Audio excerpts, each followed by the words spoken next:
pagi adik-adik, selamat hari Minggu. Kita jumpa lagi dalam Impak kita hari ini.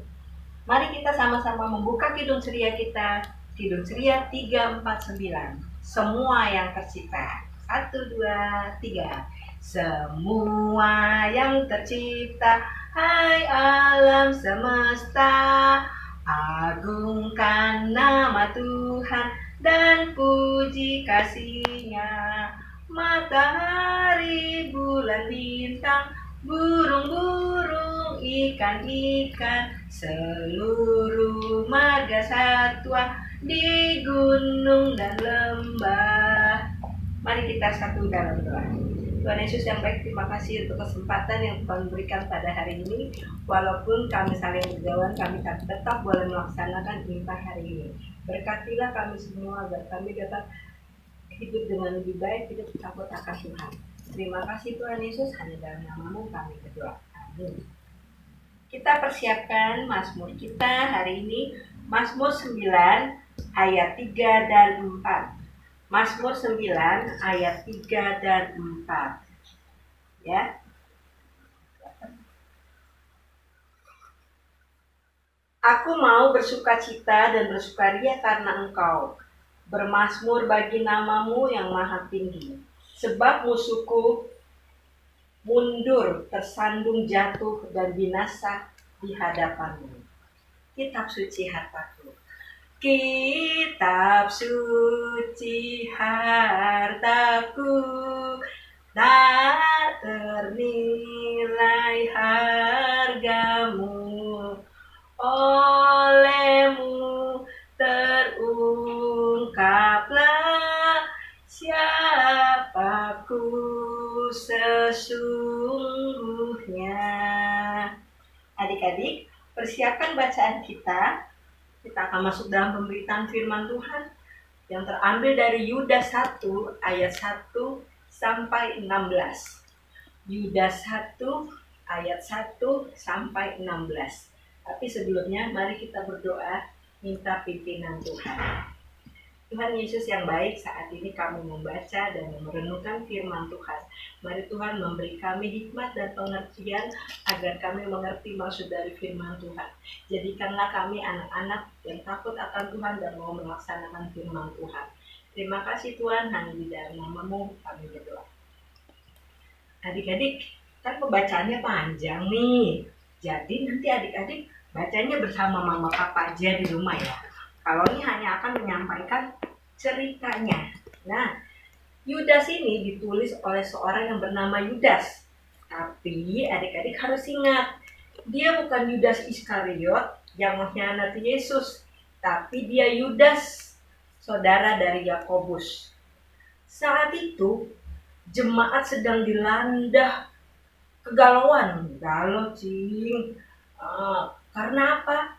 Karena saat itu sedang beredar pengajaran-pengajaran palsu yang membuat mereka bingung, yang membuat mereka harus mengikuti yang mana. Ya.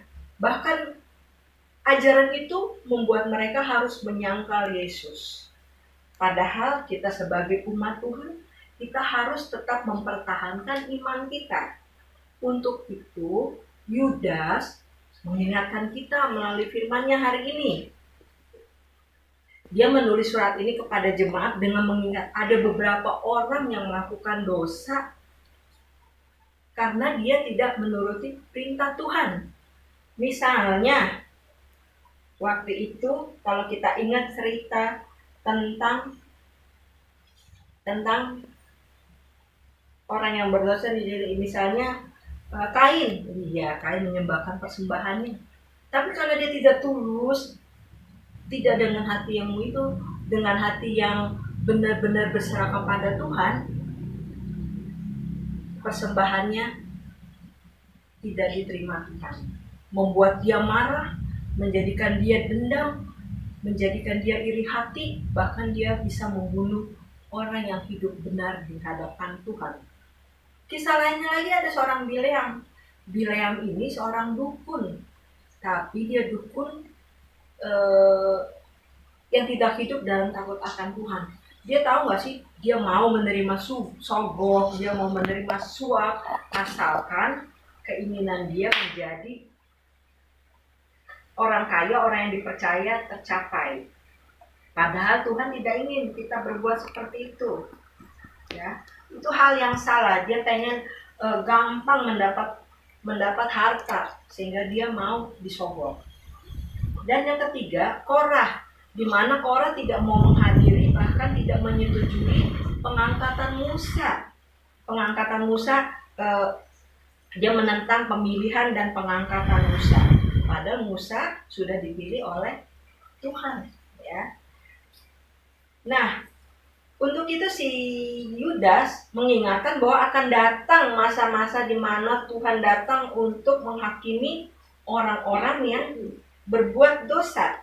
Untuk itulah Yudas mengingatkan kita sebagai jemaat untuk hidup takut akan Tuhan. Adik-adik tahu nggak? Ternyata penyebaran ajaran palsu tidak hanya dari nabi-nabi palsu, bahkan bisa dari orang terdekat kita. Contohnya, misalnya adik-adik jam belajar ada teman yang mengajak bermain, adik-adik lebih memilih bermain. Akhirnya besok kita akan dihukum oleh ibu guru. Nah, untuk itu mari kita mempertahankan iman kita untuk hal-hal yang kecil seperti itu. Di saat harus belajar, kita akan belajar. Ya, demikian firman Tuhan hari ini, di mana mengingatkan kita untuk tetap mempertahankan iman kita apapun yang terjadi. Karena iman kepada Yesus Kristus membawa kita kepada keselamatan. Amin.